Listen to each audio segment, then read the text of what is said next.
I'm Anna. I'm Ben. We're AutoSave. Welcome to our channel. Today we are watching Vinland Saga, Season 1, Episode 8. Last episode we got to see how far Thorfinn has come in terms of capabilities and fighting.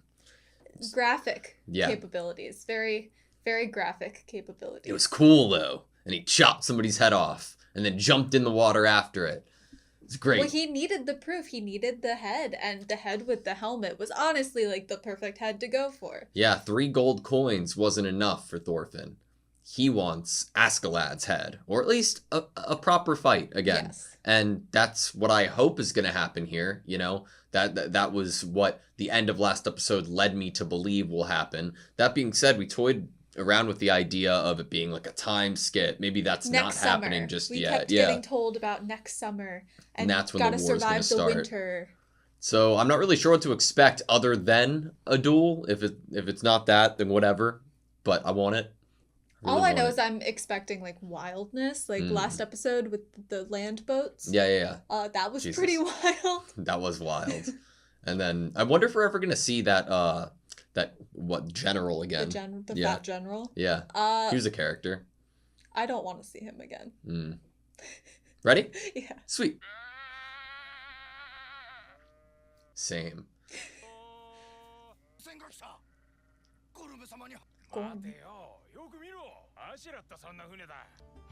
Like a hometown. Back to the village.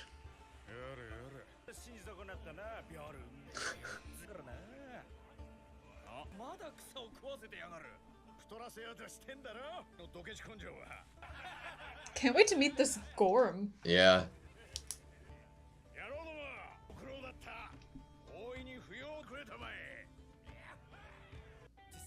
This is gonna be a dynamic shift, possibly seeing Askeladd in a hometown village atmosphere. Yeah. Among people that need him financially. The village probably needs these pillaging for survival of the village. I don't think that'd take away Thorfinn's desire to have a battle with him. Agreed. I love the song. This would be a great WWE entrance song. I bet some of them have families here. Yeah. Wonder if Bjorn has any kids. Beyond the edge of the sea.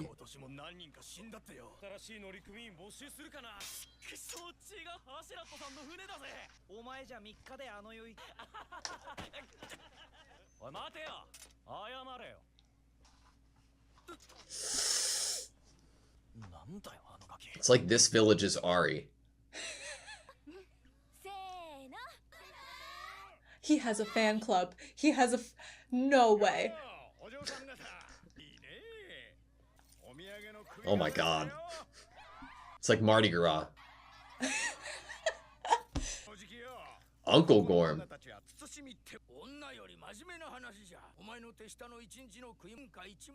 He's very, like, scrupulous. I like it. Yeah.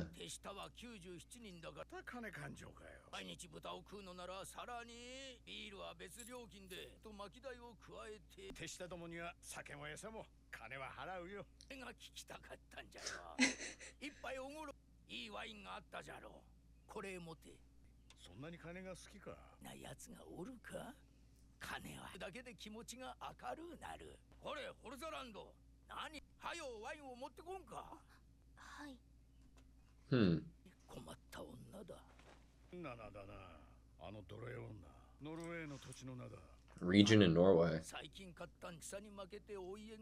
Feudal lord's daughter.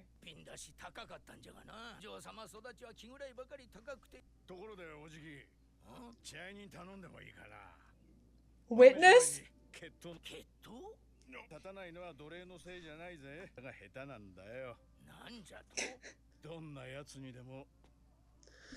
Holy shit. You can make use of anyone with the right approach. Oh my god, I'm so fucking excited. I'm nervous.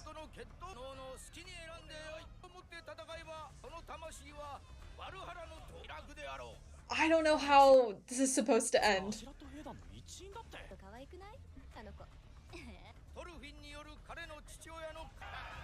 God, I'm so nervous. Bjorn knows how serious this is.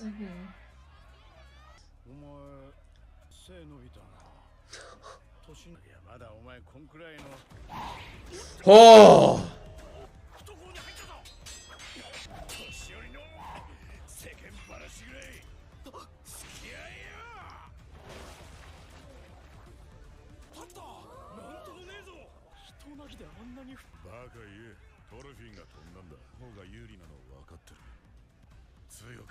Yeah, he is. He's like impressed. Askeladd, you got taller. Bjorn's like, he's stronger now.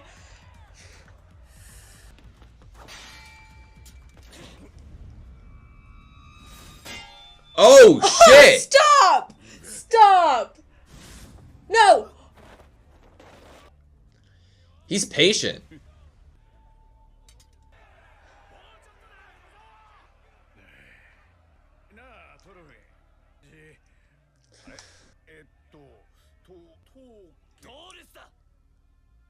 What are you trying to get him to do? Exactly. Get angry?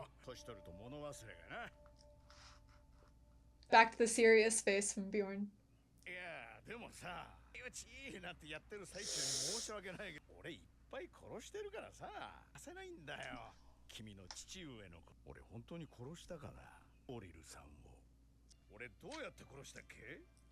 What are you trying to unleash?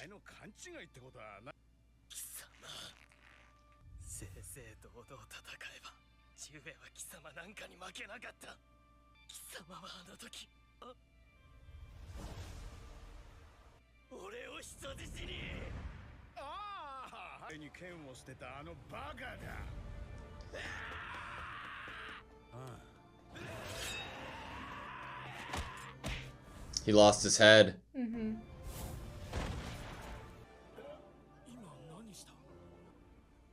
It was like Bjorn was like disappointed. Messed up lesson. Did he break his arm?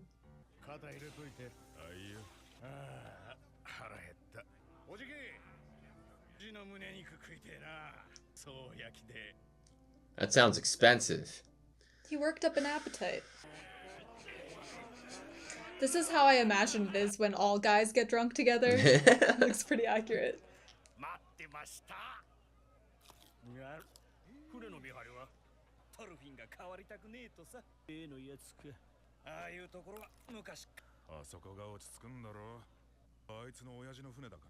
Damn.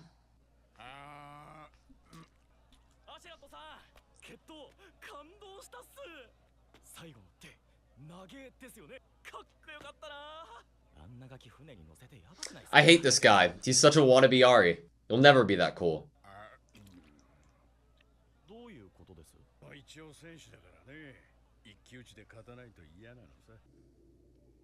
Two, meaning Thor's. Mm-hmm. Borderland.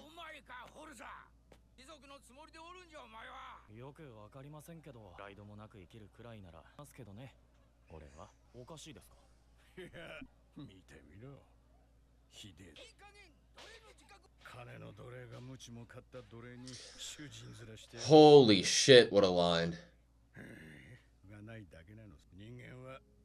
Everyone is a slave to Oh. soul. Winter. Bjorn? No.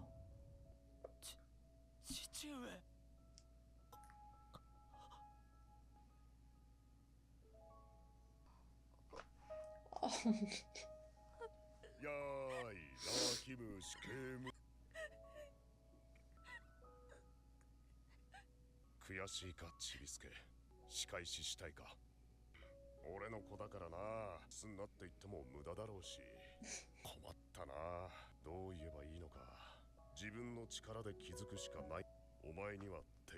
You don't have any enemies.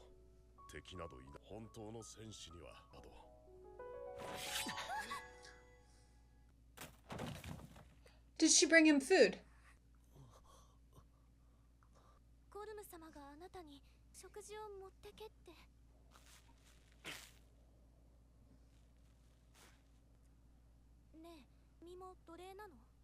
ああ、そんなとこで食べてるし。俺は戦士だ。あんたと違って飯を食うば。そうなの？私と同じって感じがするから。奴隷の気持ちなんざ知るか。ムを殺して逃げる。追っても全員殺すなんて。なら一生奴隷でいればいい。あんたの勝手だ。逃げて、どこまでも逃げて、火の彼方まで逃げ切ったら、そこには何があるのかしら。何もないわね。どこまで行ってもここと同じ。あと奴隷商人がいるだけ。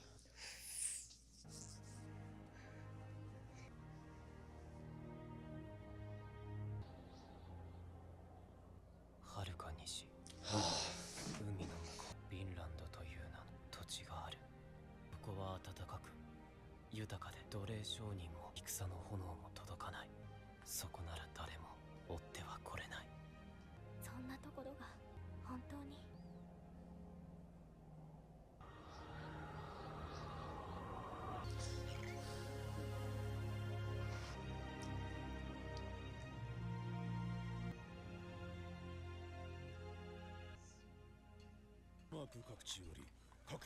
It's the summer. 集結らヨウム戦士団4個大隊。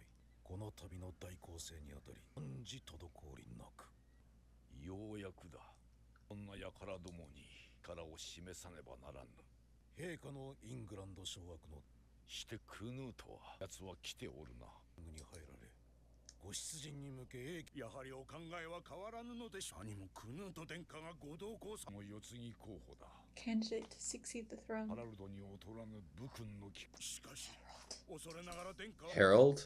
でのご経験も浅く。クヌートの身は案じておる。我らはバイキングの長。ねば民は従わぬ。長出航する。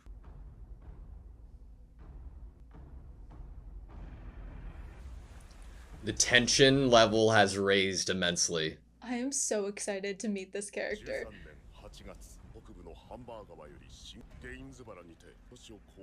5 major cities were taken. They've really built the forces.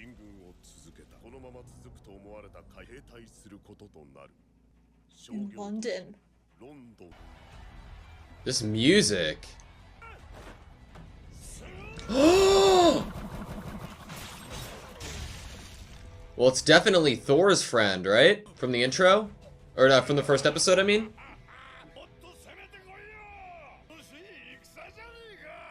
Alright, that was Vinland Saga Season 1, Episode 8. So that was Thorkel, who was, in the first episode of the series.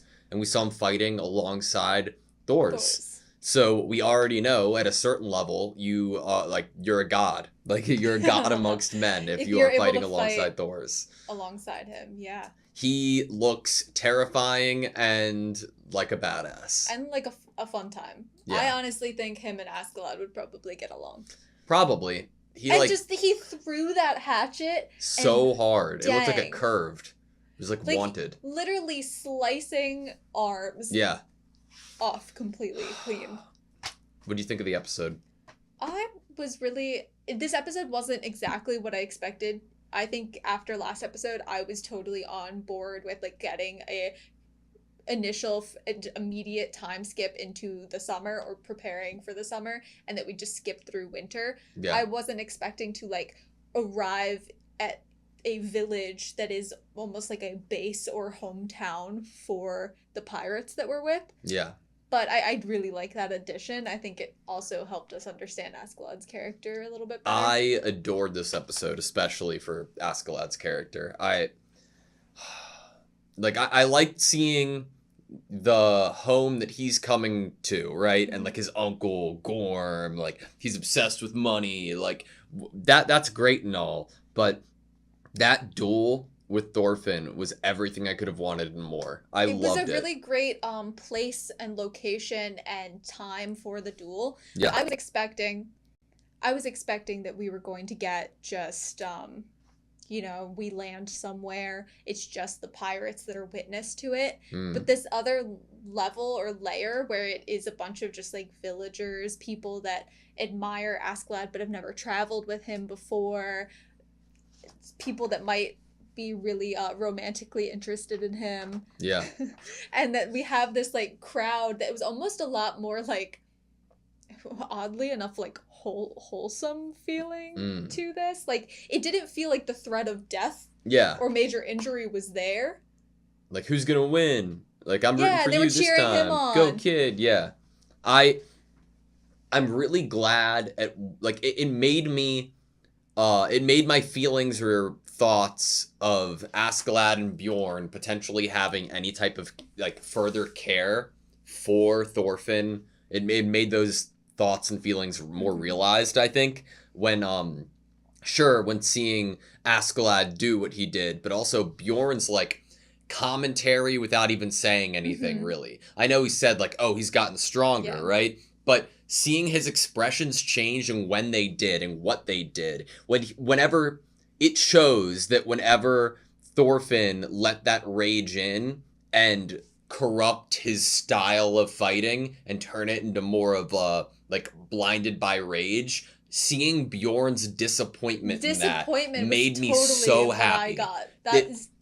It's awesome, and because it adds to exactly what Askeladd seemed to be feeling as well, and it just makes me feel like, okay, Askeladd is refining this this piece of treasure he has. As like he said, you can make use of anyone with the right approach. I love Like, it. he definitely thinks that he has the perfect approach in terms of, like, making use of Thorfinn, but also, if you want to go on maybe a nicer side or more emotional side, helping Thorfinn grow into a stronger individual that might actually someday be able to, like, protect themselves or accomplish great things. Well, it's this theme that I'm obsessed with in this show, whether it's Askeladd or Thor's, of teaching somebody like Thorfinn without spelling it out for them, because that's not what means the most. It's giving this kid the tools that he needs to be able to realize things about life and about himself by himself. It's like he was like, sure, we got, like, some quick quips from Askeladd that were really clever and nice, but the overall message of, like, provocation leading to Thorfinn, like, only seeing red there is something that Thorfinn is going to be realizing himself and learning himself from that experience. Just like later in the episode when we had that vision of Thor's and what Thor's was saying about, like, how if he just told him what to do, he wouldn't necessarily do it. It's something that he's got to learn for himself. I was going to bring that up. Yeah. I was going to be like, that is a parallel to exactly that idea of giving him tools or ideas or concepts or things that might trigger a reaction or something from him that would then in turn he can internalize, process in whatever way, use in whatever way fits him. Yeah. And that is a parallel to the conversation with his dad, or more like the vision conversation with his dad. And I know that they're saying different things by these, but the two sentiments from Thor's and Askeladd feel like they were written for a similar, like, one character. They give me like, the sense of wisdom that they're able to convey with their character is very close to each other in the sentiments of Askeladd saying that everybody is a slave to something, and then Thor saying that nobody has any enemies. Like, those two things are different sayings and mean different things, but both of them feel like they could be said by the same character. And we get Hordaland asking Thorfinn if he is a slave. Yeah. And that he feels to her similar to her. God, I was so hoping during that conversation that, like, that Thorfinn would remember what I was remembering from the previous episode and his dad's interaction with the slave and what he told that slave. And, like, while I was like, oh, I hope that happens, it started to happen and the music started playing, and it coming from Thorfinn there meant so much to me because it felt like he wasn't just saying it because he remembered it. Like, it was just so important in that moment for him to feel and think about somebody like that. Yeah, I think it was a great example of what we've just been saying, of him hearing things, internalizing them and processing them, and then choosing to use them for himself naturally. Yeah. Or to become someone that he wants to be. And I think that usage of using his father's words to that slave, he's not calling upon those words as, oh, my father once said this to a slave. It's like, he remembers that message that came across, and the way that he said it back to Hordelin was very soft and very like sweet. Like he understands like, you know, why his father said what he said to the slave, and he's not just choosing to reiterate the words because, oh, I'm a younger person or kid and I saw my dad do this once, so now I'm gonna try it because it seemed like it was probably a good thing to do. It's like he actually understands, possibly in that moment, what those words would do to a person that was hearing them. The reason behind why his dad said them in the first place, he might have just stumbled upon within this conversation with her. Like, even though you know when you're saying these words, you're not actually saying to this person 100% truthfully, yeah, you're gonna go to Vinland and it's really gonna happen. Like, that's not the point, really. This sense of like hope and like belief is a nice thing that is being carried over. And the hope and belief that there is a place that exists that the fires and flames of war and the slave traders can't get to. That there is a place that is completely like safe and happy and warm. Yeah. Hordelin's an interesting character. I wonder if we're going to get more of her. Part of me thinks that we will. Part of me thinks that like it's not the style of the show so far. I was debating if we were going to get more, not of the older woman that we met in the town, but of her daughter. But then that's why I'm like, we're not going to get any more with this Hordelin character. Like, that interaction was purposeful and it is being left there. That was its purpose and it is done. Yeah. But my other reason is we've already skipped to August at the end of this episode. Yeah. And I feel like we should already be on our way to be helping. Like, the boat is already sailed. We have left the village. I really like the pacing of the show so far. You know, Agreed. It makes me most interested in the character that Thorfinn is right now because I'm not able to like completely say that I know him and what his feelings or intentions are or like what his thoughts would be. And I love that I don't feel confident knowing that yet because I think that he's not really thinking about that. He's preoccupied himself with what his mission is right now. The show has done a good job so far of skipping through a timeline of like widespread like years passing and Thorfinn growing in a minuscule amount of episodes. We've already like aged to a point. War is now happening, and I think that it has felt natural and not like weird, like, oh, we're getting a time skip. It doesn't even feel like a time skip. It just feels like a natural progression of the story. Yeah. Which I appreciate because it could totally have felt like, oh, okay, Thorfinn's older now. Yeah. Or, oh, it's a different season. It's a different month. Okay. Could feel jarring, but it doesn't. It doesn't at all. I wanted to go back to see what conversation Askeladd had. Okay, so what like one of the best lines in the episode was when Askeladd was like, "You got taller." Like it just makes me feel like, okay, even though day to day, like you're with somebody every single day, and because of that, you might not notice the differences drastically, but the way that Askeladd is looking at Thorfinn now, it's like he hasn't looked at Thorfinn since their last battle. It's like a different set of eyes that he's opening up. It's so cool. That idea that he hasn't like truly looked at him could also mirror like the idea of not truly acknowledging him yet. Yeah. And I really do also like that line. Yeah. And then when he was like, "Oh yeah, you really have gotten taller," and then Thorfinn attacks and he's like, "You should go along with making small talk with old men." And like I kind of love that idea because it's like also kind of this insightful piece of wisdom that you're giving to Thorfinn. I don't know, like I still, just like I don't with Thorfinn, I couldn't sit down and tell you I completely understand Askeladd's character, and that's why it's so interesting to me. But my head like wants to fill in the gaps of like, obviously he remembers and knows like of Thor's, and that's why he said what he said about him to provoke, you know, Thorfinn. But within that conversation about Hordeland, right? And about how like you can make a slave into whatever. What was the line? You can make use of anyone with the right approach. Yeah, like we've heard lines of Askeladd about like, oh, if Thorfinn does die, like what's the loss there? And I believe him when he's saying that. But it's not as cold as it could be in any means. Like, you know what I mean? Mm-hmm.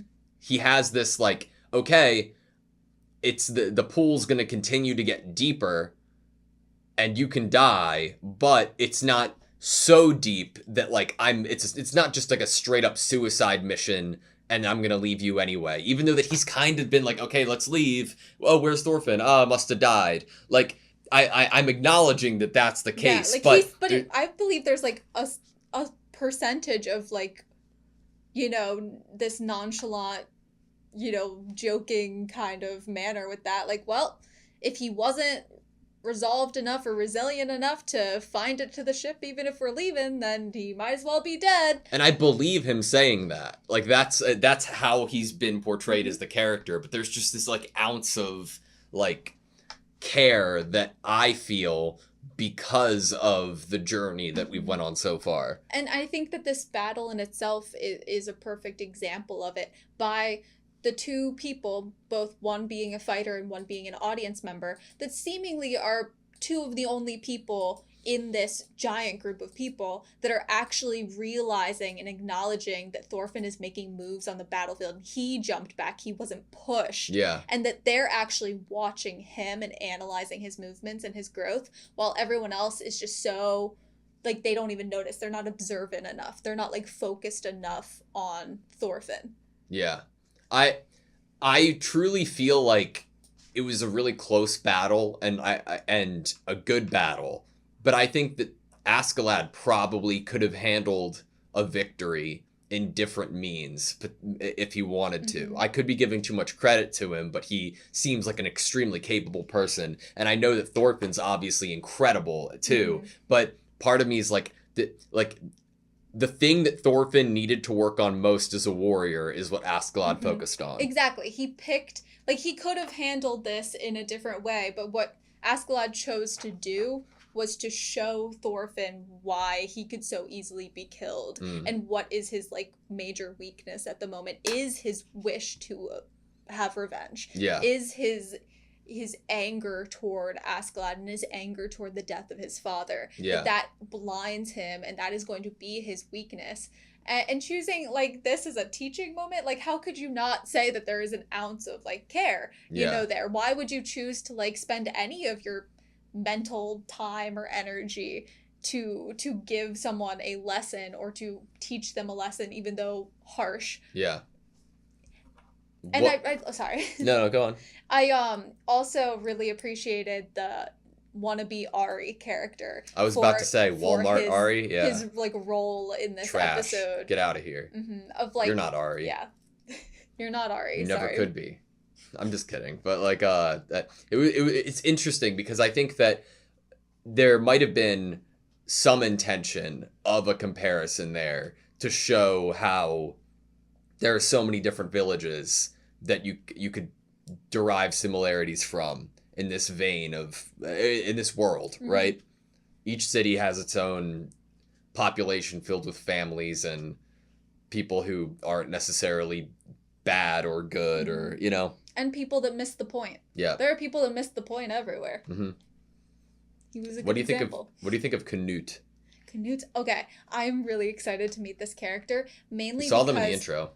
Yes, and mainly because of his father's response to, yes, I'm worried about him because, like, he's my son and maybe he doesn't have a lot of experience in battle. Yeah. But he needs to do this because of his position. And I thought that take was really interesting because I feel like normally I would have heard, like, a more cold, unfeeling, like, well, he's the prince, and so he has to, and if he dies, then he deserved, more like that energy from a kingly figure toward or about their kids on the battlefield.